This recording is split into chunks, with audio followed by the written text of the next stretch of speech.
1,00,000 మంది శివభక్తులతో కలిసి మహారుద్రాక్ష పూజలో పాల్గొనండి. వెంటనే కాల్ చేసి మీ పేరును నమోదు చేసుకోండి. ఫలించిన కళ. బాగుంది రమ్మగారు. కళలు ఫలిస్తాయి కదా జయ అప్పుడప్పుడు కదా. కొన్ని అసలు గుర్తుండవు, రోజు వచ్చేస్తుంటాయి మనకి. అవును. కానీ కొన్ని కళలు వెంటపడతాయి, ఏదో ప్రత్యేకమైన కళగా కనపడుతుంది.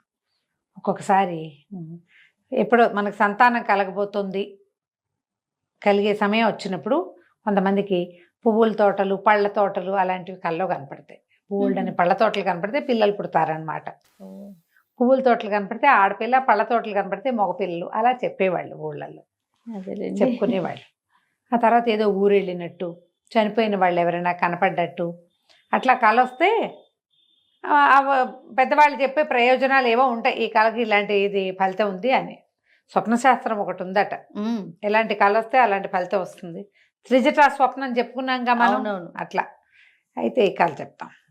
ఒక ఊళ్ళోనట రాజుగారు, బ్రహ్మాండమైన దేవుడి అవి ఇవి చాలా బాగున్నాయి, రాజ్యం చాలా బాగుంటుంది. కాంభోజ రాజ్యం. రాజుగారికి ఎవరో 2 అపురూపమైన వజ్రాలు తెచ్చి ఇచ్చారు. ఒకసారిగా పై వాళ్ళ నుంచి వచ్చేవాళ్ళు బహుకరించారు. ఆయన ఆ 2 వజ్రాలని ఉంగరాలు చేయించుకుందాం అనుకున్నారు. ఆ ఊళ్ళోకెల్లా అతిపెద్ద కంసాలి కొట్టు ఒకటి ఉంది. ఆ కంసాలి గారే ఈ రాజుగారికి బంగారపు వస్తువులు చేసేది. ఆయన్ని పిలిచి రాజు ఏం చేశారు, ఈ 2 వజ్రాలు ఇచ్చి 2 మంచి ఉంగరాలు చేయించండి అని నన్ను సైజు ఇచ్చారు. ఈయన కొట్లో రాఘవుడని ఒక కుర్రాడు పనిచేసేవాడు. మంచి చకమాగా ఉండేవాడు, చాలా చురుకైనవాడు. అయితే ఈయన ఆ వజ్రాలు 2 కుర్రాడికి అప్పచెప్పి, రాజుగారి సైజులో ఉంగరాలు చేయాలరా, ఈ పని నువ్వు చెయ్యి అన్నాడు. చేస్తానన్నాడు. వాడు ఆ పూట ఏమైంది, ఆ పూట రాత్రి బాగా నిద్రపోలేవాడు, కొంచెం నిద్ర వస్తోంది. ఆయన కంసాలు, నేను ఇంటికి వెళ్ళి అన్నం తినొస్తాను, వీటి సంగతి చూడమంటే వీడు అవి ఎదురుగుండా పెట్టుకుని బల్ల మీద కూర్చుని పని మొదలు పెడుతూ కళ్ళు మూతలు పడిపోతున్నాయని బల్లకి తలకాయ ఆనించి నిద్రపోయాడు. ఇది వజ్రాలు ఇచ్చి ఒక 2 రోజులు 3 రోజులు అయ్యింది.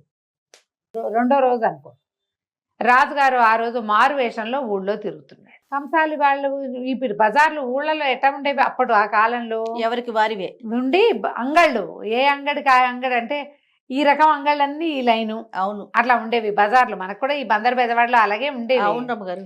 ఇప్పుడు కూడా మనం బేగం బజార్ వెళ్తామా, భలే ప్రత్యేకంగా కనపడతాయి. పచారీ సామాన్లన్నీ ఓ వైపు, ఇత్తడి కొట్లన్నీ ఓ వైపు, ఈ బంగారం ఇటు ఇమిటేషన్ వస్తువులు దొరికేదంతా ఓ లైను, 1 గ్రామ్ గోల్డ్ కనపడుతుంది. బట్టలకు ఓ లైను. మనకు కూడా హైదరాబాద్ బ్యాంక్ స్ట్రీట్ అని లేదా, అట్లా ఉన్నాయి. ఈ కంసాలు సందు వైపుకి వస్తుంటే ఉంగరాలు ఏమైనాయో మొదలుపెట్టాడో లేదో చూద్దామని ఆయన కొట్లోకి వచ్చాడు. వస్తే కుర్రాడు కూర్చుని ఉన్నాడు, పని చేస్తున్నాడు అనుకుంటే కాదు, వాడు నిద్రపోతున్నాడు. ఈయన ఏం చేశాడు, అటు ఇటు చూసి వీపిది ఫెడేయల్మని కొట్టి ఒక్క అంగలో బయటకు వచ్చేసాడు రాజుగారు. ఈ కుర్రాడు అని అదురుకుని లేచాడు. మనం నిద్రపోతున్నప్పుడు ఫెడేయల్మని ఎవరన్నా కొడితే లేవం, లేచి మరి ఎవడరా నువ్వు, మంచి కళ పాడు చేసావు దుర్మార్గుడా అన్నాడు. వాడు ఆ బల్ల మించి లేచి అది చుట్టుకుని వచ్చేసరి కల్లా రాజుగారు అవతలకి వెళ్ళాడు. కానీ ఆయనకి స్పష్టంగా మంచి కళ పాడు చేశావు అనేది వినపడింది. ఆ కళ ఏమిటో వినాలని ఉంది ఆయనకి. మామూలుగా భలే కళ వచ్చింది తెలుసంటే, ఏం కళ వచ్చిందని అడగమా మనం. రాజుకి ఆ ఎక్సైట్మెంట్. వాడిని పిలిపించారు సాయంకాలం దేవుడిలోకి. ఏరా, మంచి కళ వచ్చిందన్నావు కదా మధ్యాహ్నము, నీకేం కళ వచ్చిందో చెప్పు అనగానే కుర్రాడు దక్కుబడి, కాదండి కళ మంచిదే అనుకోండి, మీకు చెప్పేది కాదు, చెప్తే మీరు ఏమంటారు, ఏమన్నా చెప్పమన్నారు, మీరు ఏమన్నాను మీరు చెప్పినా సరే నేను చెప్పనండి మీకు అన్నాడు. అడిగినా చెప్పల. వాడొక 20-25 ఏళ్ళ పిల్లాడు, కుర్రాడు, చక్కగా మెరుపు తీగల్లే ఉన్నాడు. చేయాలో తెలియలే. వీడిని చీకటి కోట్లో పడేయండి, మళ్ళీ కలగని చచ్చినట్టు చెప్తాడు అని చెప్పి కోట్లో పడేయించారు. వీడికి ఏం చేయాలో తెలియలేదు. ఇక్కడే ఉంటే వీళ్ళు కొన్నాళ్ళకి ఇటకే చచ్చిపోతానే ఏమిటో. 3-4 రోజులు గడిచింది. ఏదో ఇంత ముద్ద పెడుతున్నారు, వాడికి అందులో ఉండాలని లేదు. వాడు చూస్తే ఆ చీకటి కొట్లో ఒక సాధనం దొరికింది వాడికి, ఇంతదేదో. ఆ కొట్టుకి ఒక కిటికీ ఉంది. వీడు ఆ సాధనంతో, ఇనపదాంతో ఆ కిటికీ దగ్గర కొట్టి కొట్టి కొట్టి కొట్టి కిటికీ ఊడదీశాడు. ఊడదీసి అందులోంచి బయటకు వచ్చాడు రాత్రివేళ. ఓకే, బయటకు వచ్చి చూస్తే ఆకలి చచ్చిపోతున్నాడు, ప్రాణం పోతోంది వాడికి. పొద్దున ఏదో ఇంత పెట్టారు, మర్నాడు పొద్దున మళ్ళీ వాళ్ళు పెట్టేదాకా కిరకిరలాడిపోవాల్సిందే. పైగా ఇదంతా తవ్వాడు కాదు, శారీరక శ్రమకి పిచ్చాకలేసేస్తాం. పహరా సైనికులు కనబడేసరికల్లా అమ్మో అని ఇంకొక భవనంలోకి జొరబడ్డాడు. జ్వరబడి గబగబా మెట్లు కనబడితే మెట్లు చకచక ఎక్కేశాడు. తలుపు ఏదో తీసుంటే చిట్టుకుని లోపలికి వెళ్ళిపోయి తలుపేసేసుకుంటాడు. దాక్కున్నాడు. అటు ఇటు చూస్తే మంచం మీద ఒక అమ్మాయి పడుకుని ఉంది. యువతల పెద్ద మేజా బల్ల మీద ఒక డ్రాయింగ్ టేబుల్ లాంటిది ఉంటాయి కదా, ఆ టేబుల్ మీద అన్నము పప్పులు ఉప్పులు ఏమిటో పెట్టున్నాయి. ఆహారం కొంచెం వాసన వస్తుంది గాలి వచ్చినప్పుడు. అబ్బా ఏదో ఆకలిస్తుంది తినేసేద్దామని దీపం పెద్దది చేసి చూస్తే వాడికి తెలిసింది పడుకున్నది రాజకుమార్తె. చల్లగా ఆ మేజా బల్ల దగ్గర కూర్చుని కంచం కిందకి దింపుకొని అన్నం ఆల్రెడీ ఏవో కూరలు అవి వేసున్నాయి, పక్కన గిన్నెల్లో బోల్డ్ పెట్టున్నాయి, అన్నీ ఒకదాని వెనకాల ఒకటి వంపుకొని శుభ్రంగా తినేసాడు. కడుపు నిండా అన్నం తిన్నాడు. అన్నం తిని లేవబోతుంటే ఆ బల్లకి కాలు దగ్గర భళ్ళుమని శబ్దమైంది. గిన్నెలు పడ్డాయి.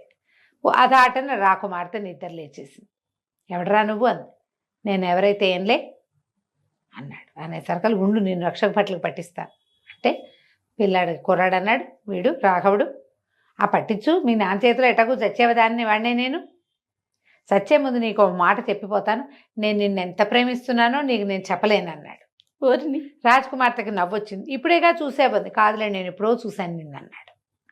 అనేసరికల్ అప్పుడు కొంచెం పరిశీలించి చూస్తే సన్నగా రేవటల్లో ఇంత ఎత్తునున్నాడు. ముక్కు మొహం బాగుంది, వాడి జుట్టు గిట్టు బాగున్నాయి, మాట కూడా బాగుంది. వాడు ఇంప్రెసివ్గా మాట్లాడాడు. ఆడపిల్లలకి అట్లా వేసి మాట్లాడే వాళ్ళంటే ఇష్టంగానే ఉంటుంది. నవ్వింది. అన్ని తిన్నావా, ఇదిగో ఇది కూడా తాగాని, అక్కడ ఏదో తాగడానికి ఒక ద్రావకం ఉంటే అది ఇచ్చింది, అది కూడా తాగాడు. తాగాక ఎవరైనా వస్తారు మరి, సరే నేను వెళ్ళిపోతానన్నాడు.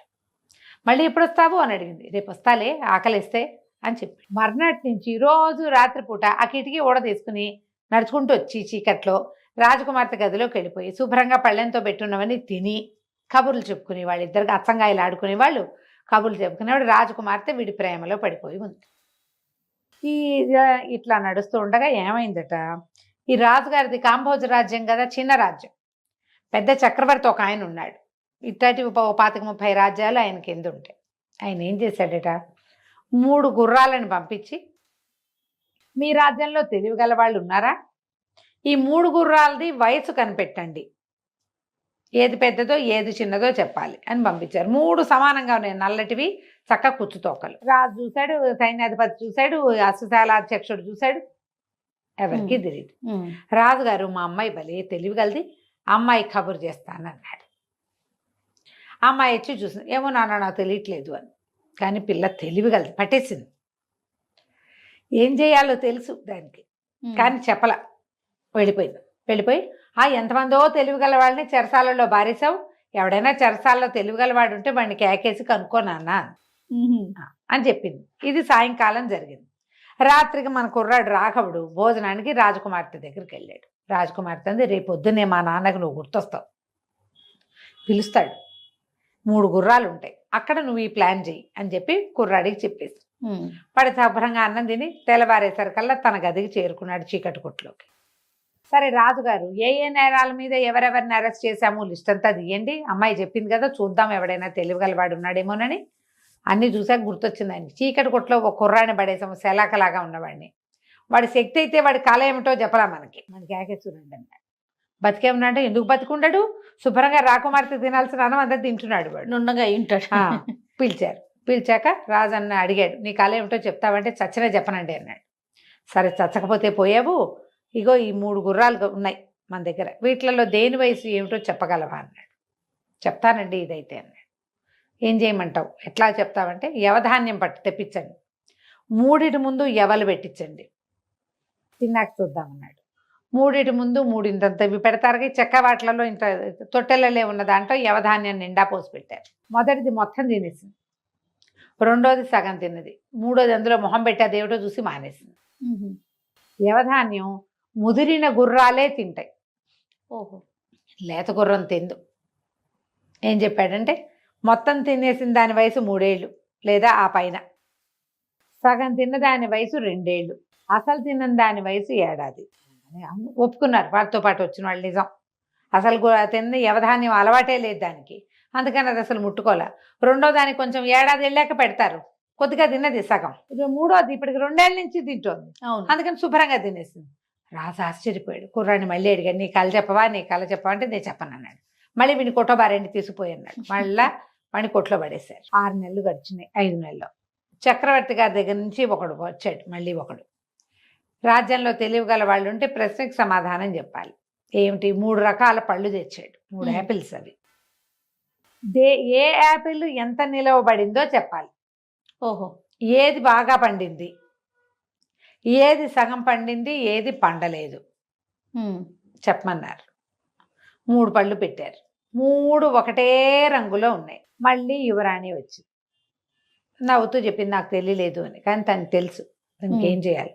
అది రాత్రికి మళ్ళీ మరి రాఘవుడికి అప్పచెప్పింది రాకుమార్తె. తెల్లవారేసరికి రాఘవుడికి ముందు ఒకరోజు సమాధానం చెప్పాడుగా, పిలిచారు. పిలిస్తే రాజుగారు అడిగారు, నీ కళ చెప్తామంటే నా కళ చెప్పనండి, మీకు ఏం కావాలో అడగండి, అది చెప్తాను, కళ తప్ప అని చెప్తాను.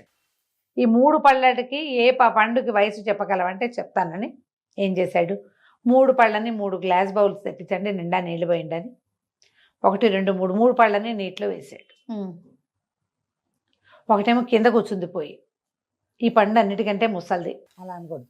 కిందకి వెళ్ళింది బరువుగా ఉంది, ఇది లేతది, అంటే ఇప్పుడే కట్ చేసుకుని తినచ్చు దాన్ని. రెండోది సగం మునిగింది, సగం దాకా వెళ్ళి అక్కడక్కడ తిరుగుతుంది, దీనికి వయసు ఎక్కువ. ఈ పండు కంటే ఈ పండు పెద్దది. 3వ పండు నీళ్ళ మీద లేదు, పైన తేలుతుంది, బరువు లేదు, బెండులా ఉంది అది. ఇది అన్నిటికంటే పాత పండు. తెచ్చిన వాళ్ళు అవునండి అన్నారు. వాళ్ళ గుర్తులు వాళ్ళకు ఉంటాయి, వాళ్ళు గుర్తుపడతారు. అదేలేండి. అవును, ఇది సమాధానం కరెక్ట్గా చెప్పామన్నారు. బాగు ఇది చేసేదేముంది, సరే పంపించేశారు. మళ్ళీ అడిగాడు, కళ చెప్పంటే వాడు నేను చెప్పను అన్నాడు. రాకుమార్తె మేనేజ్ అవుతూనే ఉంది, చక్కగా రాత్రిపూట వస్తున్నాడు, తింటున్నాడు. తర్వాత చక్రవర్తి ఏం చేశాడు, 12 మంది చిన్నపిల్లల్ని పంపించాడు.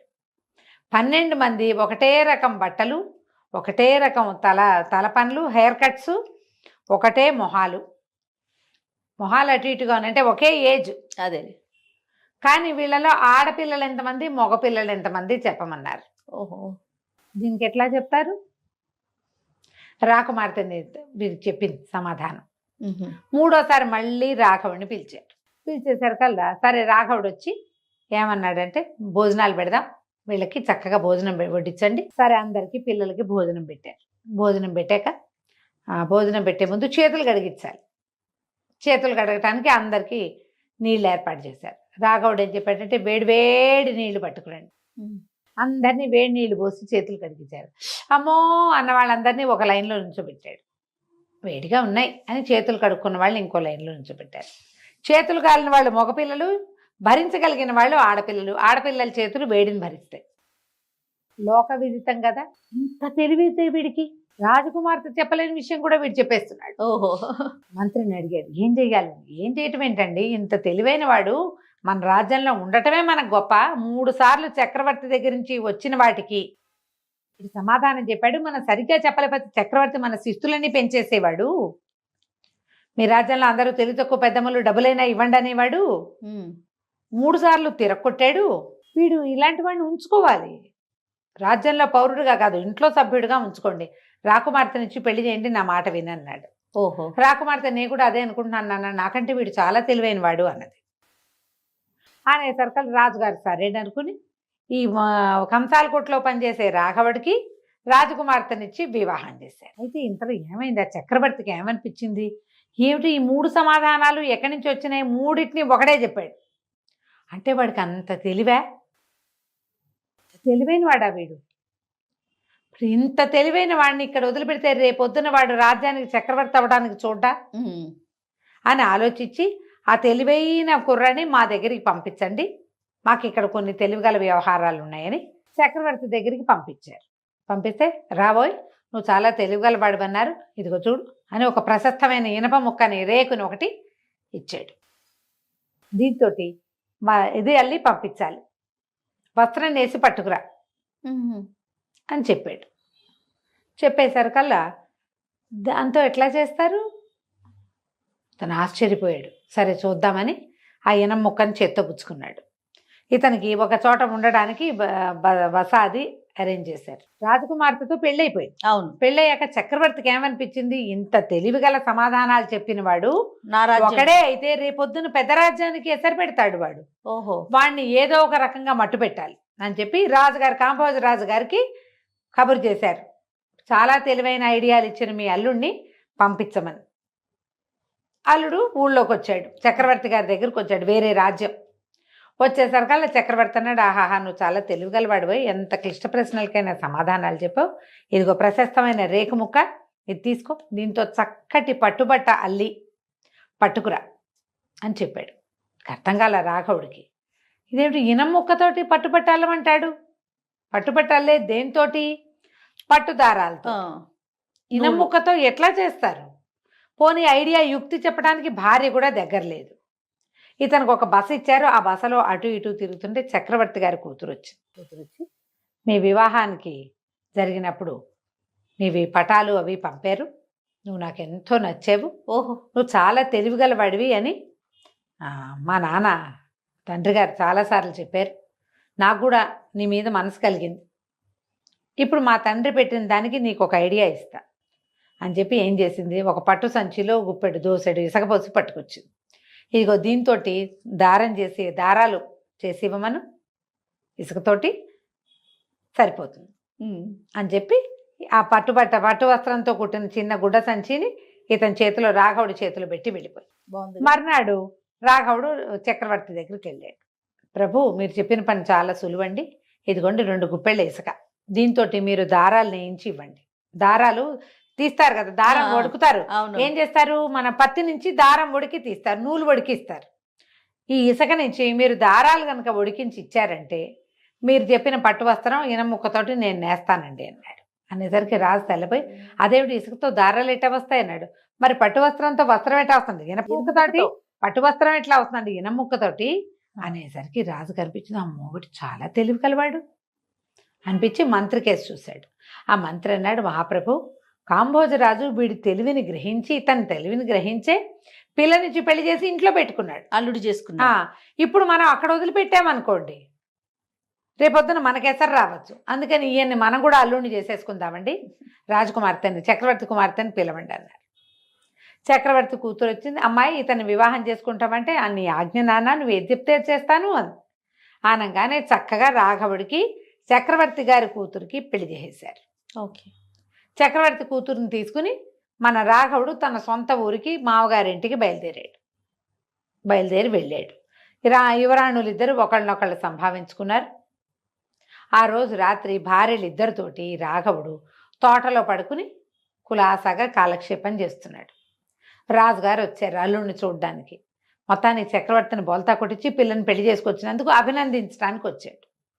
వస్తే ఆ ఒక అమ్మాయి ఏమో వీణ వాయిస్తోంది, రెండో అమ్మాయి ఏమో తమలపాకు చిలుకలు చుడుతుంటే రాజుగారు వచ్చి, నువ్వు ఘటికుడు పోయి కళ మాత్రం చెప్పలేదు, నువ్వు ఇంత చేసుకొచ్చావు అన్నాడు.